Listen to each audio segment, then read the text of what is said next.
오늘 읽으실 말씀은 요한 1서 3장 13절에서 24절까지 말씀입니다. 요한 1서 3장 13절에서 24절까지 말씀입니다. 제가 읽고 마지막 절 다 같이 합독하도록 하겠습니다.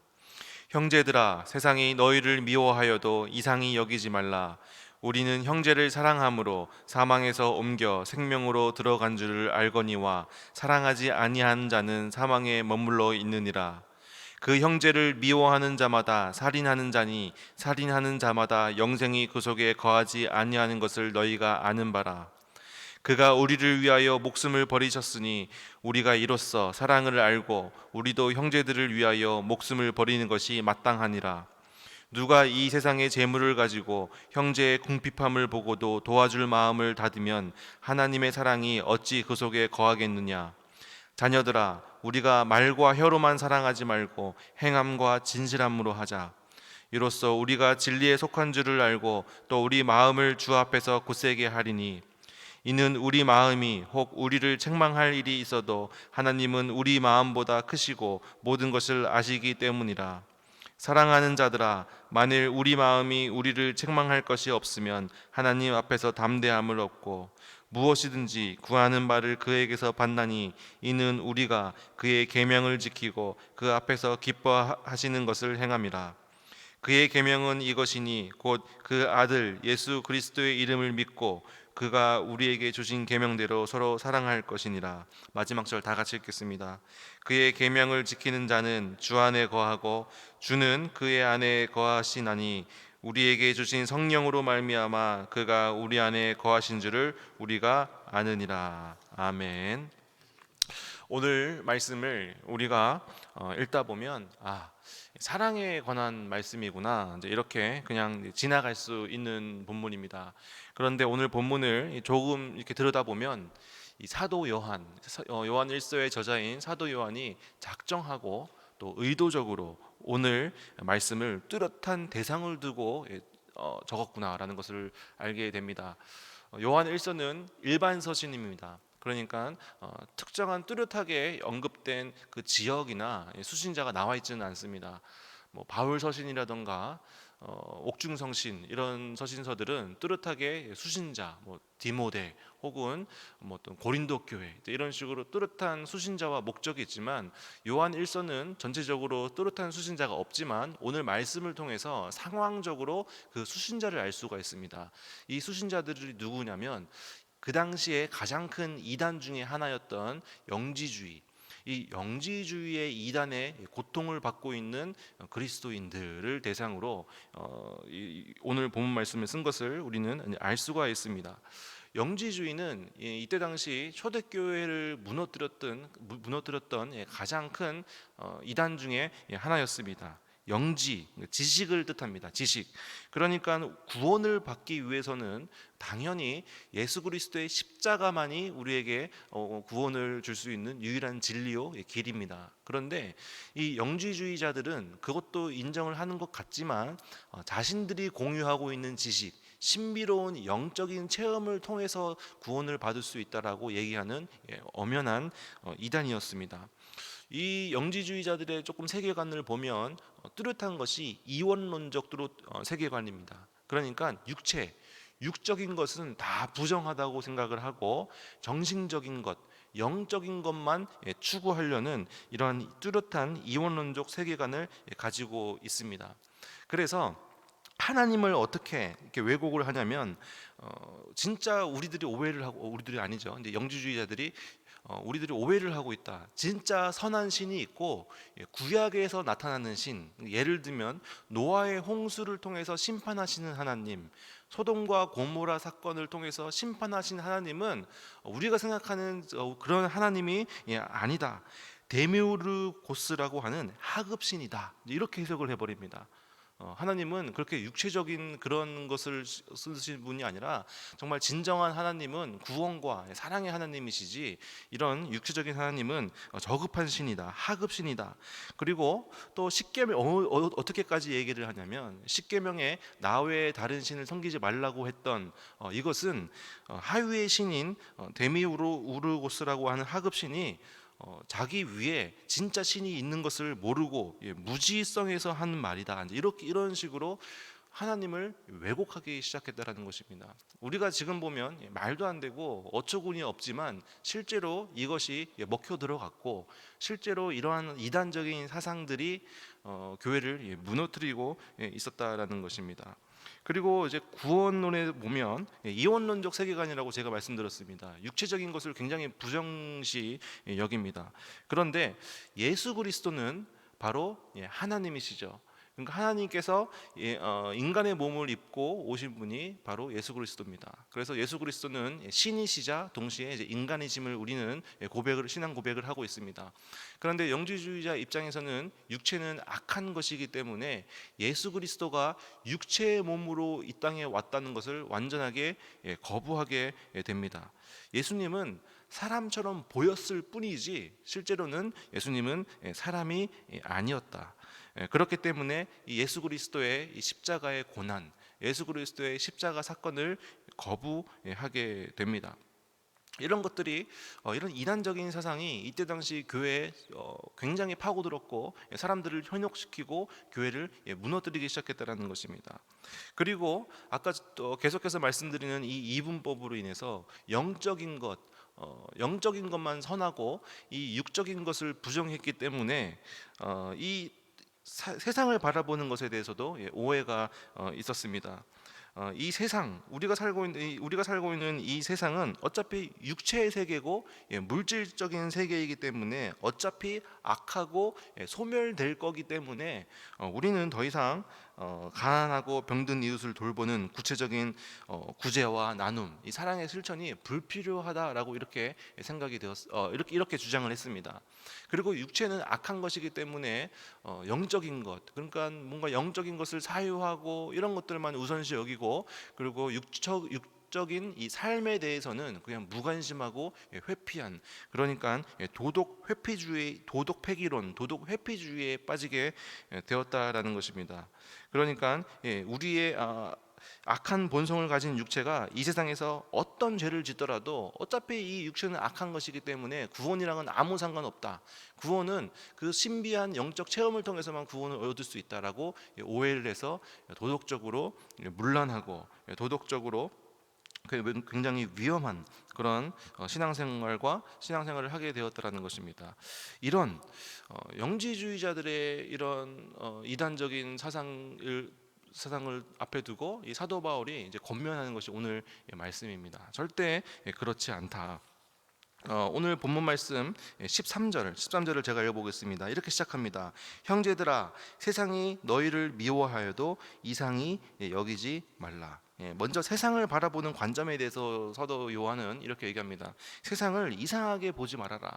이 이원론자들, 그러니까 영지주의자들은 세상을 육체적이고 악하고 회피하고 이런 부정적인 것으로 여겼지만 사도 요한은 그렇게 이 세상을 이상하게 여기지 말라라는 것입니다. 세상은 사랑의 대상이다. 세상은 품어야 할 대상이다. 우리가 이 세상 가운데에서 정말 빛과 소금의 역할을 감당하면서 이 세상을 품고 이 세상을 사랑하고 전도하고 십자가의 전달자로서 또 은혜의 전달자로서의 사명을 잘 감당해 나아가는 것이 바로 세상이다.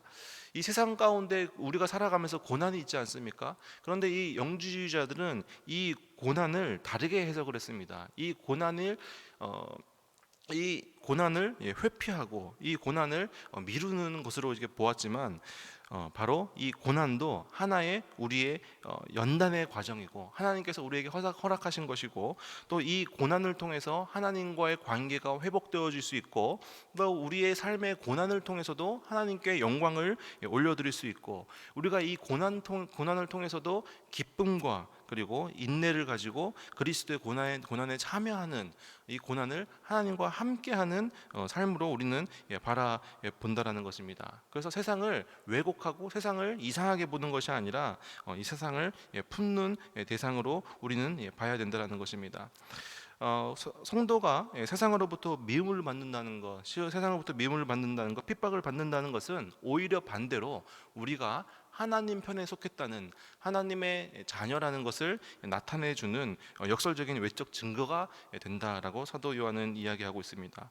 그래서 우리는 이 세상을 피하기보다도 이 세상 가운데 거룩함을 유지하면서 구별된 삶을 살아가는 것이 마땅한 성도의 삶의 태도다라고 사도 요한은 이야기하고 있습니다.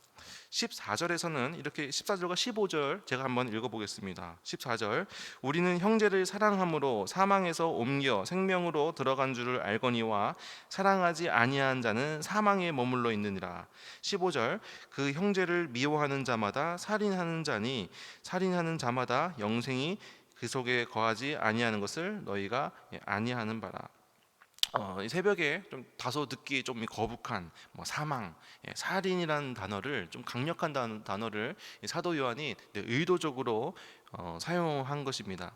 사망에서 생명으로 옮겨지는 유일한 방법, 그 방법이 뭐라고 이야기합니까?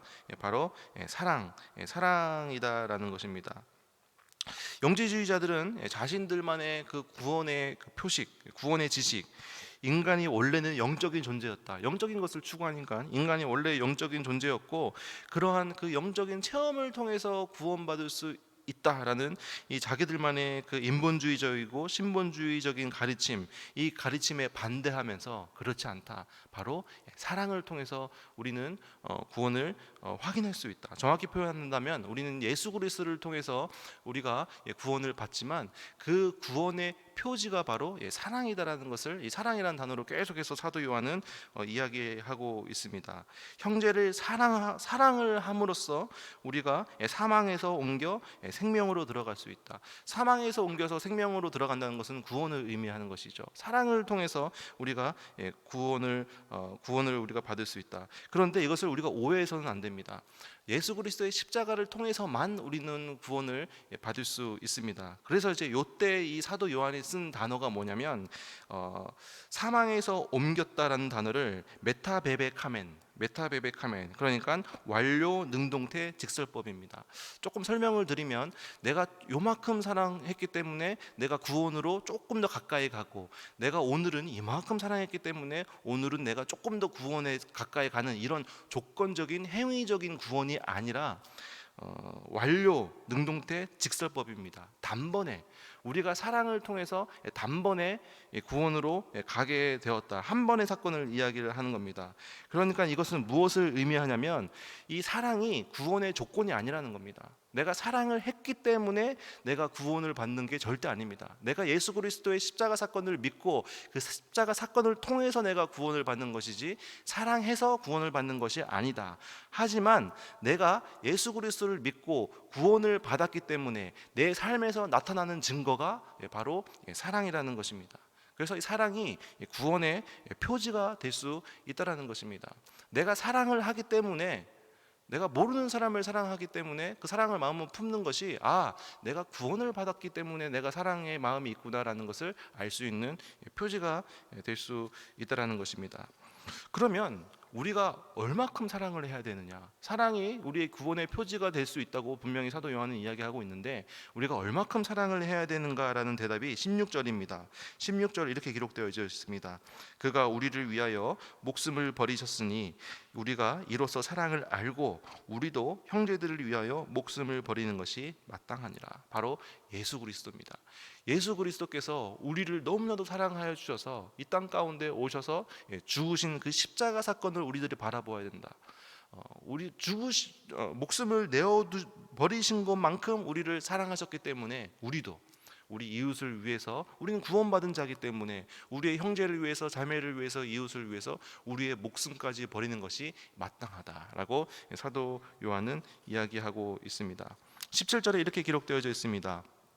누가 이 세상의 재물을 가지고 형제의 궁핍함을 보고도 도와줄 마음을 닫으면 하나님의 사랑이 어찌 그 속에 거하겠느냐. 18절, 자녀들아 우리가 말과 혀로만 사랑하지 말고 행함과 진실함으로 하자.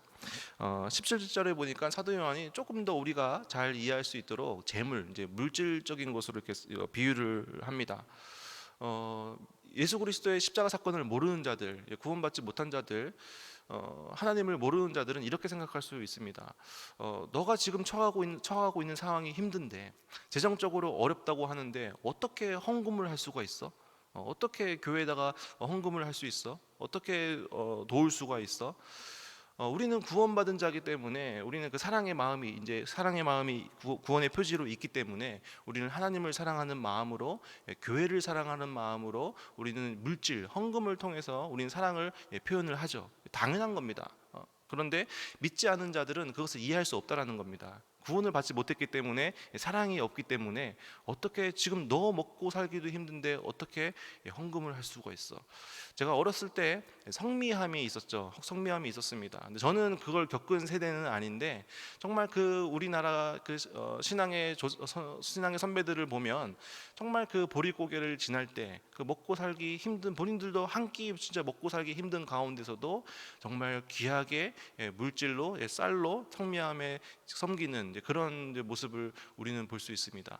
이것이 바로 구원받은 자들의 표징이라는 것입니다. 표지입니다. 사랑의 마음이 생기는 것이죠. 하나님께서 세상을 향하여 품는 마음, 그 마음을 우리가 이해하게 되고 알게 되고, 구원받은 자이기 때문에, 우리가 하나님의 자녀이기 때문에 아버지의 마음을 이해하는 것은 마땅한 거 아니겠습니까? 우리가 구원받지 않은 자들은 절대 하나님의 마음을 이해할 수 없습니다. 우리가 왜 그 지구 반대편에 있는 이름도 없는 이름도 모르는 얼굴도 모르는 그 나라와 미전도 종족을 위해서 우리가 기도하고, 왜 우리가 물질로서 섬깁니까? 일가정 일 미전도 종족 이사역 우리가 왜 합니까? 얼굴도 모르는 사람을 왜 우리가 그 사람을 사랑하는 마음으로 우리가 기꺼이 헌신하지 않습니까? 이것이 바로 구원받은 자의 표지라는 것입니다. 사랑하는 마음을, 하나님께서 그 땅을 향해서 품는 사랑하는 마음을 우리가 아버지의 마음을 알게 되는 것이죠. 그래서 우리는 지구 반대편에 이름도 모르고 알지도 못하는 그 민족을 향해서 우리는 마음을 품고 우리가 물질적으로 헌신하게 되는 것. 우리 교회도 지금 우리 교회 살림 꾸려나가기도 힘든데 왜 우리 교회가 이웃을 향해서 섬깁니까? 바로 하나님께서 그 이웃을 사랑하시는 그 사랑하시는 마음을, 아버지의 마음을 우리는 자녀가 되었기 때문에, 알기 때문에 그 마음을 알고 우리도 기꺼이 섬기는 것입니다. 그래서 17절에 누가 이 세상의 재물을 가지고 형제의 궁핍함을 보고도 도와줄 마음을 닫으면 하나님의 사랑이 어찌 그 속에 거하겠느냐. 그 사랑의 마음이 없다면 하나님의 사랑이 없는 것이다. 그래서 우리가 좀 실천하는 삶, 정말 행하는 삶, 우리가 말로만 혀로만 사랑한다고 말하지 말고 정말 그 하나님의 마음을 안다면 정말 우리 삶 가운데 그 하나님의 사랑을 드러내자. 이것이 진짜 마땅한 구원받은 자들의 신앙이다. 영지주의자들과 같이 그냥 말로만, 지식으로만 구원받는 것이 아니라 진짜 우리 삶 가운데 그 사랑이 드러내는 그 모습이 진짜 그리스도인의 구원의 증거다라고 이야기를 하고 있는 것입니다. 21절에 이렇게 기록되어져 있습니다. 사랑하는 자들아, 만일 우리 마음이 우리를 책망할 것이 없으면 하나님 앞에서 담대함을 얻고, 22절, 무엇이든지 구하는 바를 그에게서 받나니 이는 우리가 그의 계명을 지키고 그 앞에서 기뻐하시는 것을 행함이라. 좀 이상적으로 우리가 어떻게 신앙생활을 해야 하는가에 대해서 21절, 22절은 말하고 있습니다. 만약 우리가 책망할 것이 없다면, 정말 그 하나님의 말씀을 지켜서 계명대로 잘 살아간다면 하나님 앞에 담대함을 얻게 된다라고 표현되어 있습니다. 그렇죠. 우리가 아버지 앞에 나아가는데 정말 내가 그 말씀을 잘 실천하고 정말 사랑을 잘 실천하고 우리 삶 가운데 계명을 잘 지켜서 거룩한 모습으로 아버지 앞에 딱 선다면 우리는 어떤 마음이 듭니까? 뿌듯하면서, 하나님, 저 이렇게 정말 거룩하게 하나님 말씀에 순종하면서 살았습니다. 담대함을 얻게 되겠죠. 그리고 22절, 그렇게 담대함을 얻고 나아가면 무엇이든지 구하는 바를 그에게서 받게 된다. 아버지입니다. 아들이 정말 거룩하게, 정말 치열하게 정말 이 세상 가운데 살아가고 계명을 지키고 살아간다면 아버지의 마음은 어떨까요? 자녀가 사랑스럽겠죠. 그래서 자녀가 무엇이든지 구한 바를 받게 된다라고 사도 요한은 이야기하고 있습니다. 그러니까 이 구원을 그러한 영지주의자들의 딱 이분론적인 관점에서 말하는 것이 아니라 아버지와의 자녀의 관계에서 이야기를 하고 있습니다. 우리가 그의 계명을 지키고 하나님의 계명을 지키고 말씀을 지키고 그 앞에서 기뻐하시는 것을 행한다면 하나님께 우리가 구하는 것을 우리는 하나님께 받을 수 있다. 이렇게 사도 요한이 이야기하고 있습니다. 기도 응답을 받는 비결이 적혀 있는 말씀이죠. 우리가 어떻게 하나님 앞에 기도 응답을 받을 수 있을까? 바로 그 비결은 우리가 계명을 지키고 하나님 앞에서 기뻐하시는 것을 행하는 것. 이것이 기도 응답을 받는 비결입니다. 절대로 오해해서는 안 됩니다. 우리가 구원은 예수 그리스도의 십자가를 통해서만 우리는 구원을 받을 수 있습니다. 절대 이러한 행위나 계명을 지키는 것, 이것이 구원의 조건이 될 수는 없습니다. 하지만 우리가 정말 구원을 받고 마땅히 하나님의 자녀가 되었다면 하나님을 기쁘게, 아버지를 기쁘게 하는 것이 자녀의 도리 아니겠습니까? 우리도 그렇게 살아가야 된다라는 것입니다. 그래서 23절 마지막으로 읽고 오늘 말씀 마무리하도록 하겠습니다. 23절 이렇게 기록하고 있습니다. 그의 계명은 이것이니 곧 그 아들 예수 그리스도 이름을 믿고 그가 우리에게 주신 계명대로 서로 사랑할 것이니라. 우리가 지켜야 할 계명이 무엇입니까? 바로 하나님의 아들 예수 그리스도의 이름을 믿는 것입니다. 그리고 하나님께서 우리에게 주신 계명대로 지키며 살아가면서 서로 사랑하는 삶, 그러한 삶을 살아가는 저와 여러분들 되었으면 좋겠습니다. 기도하겠습니다.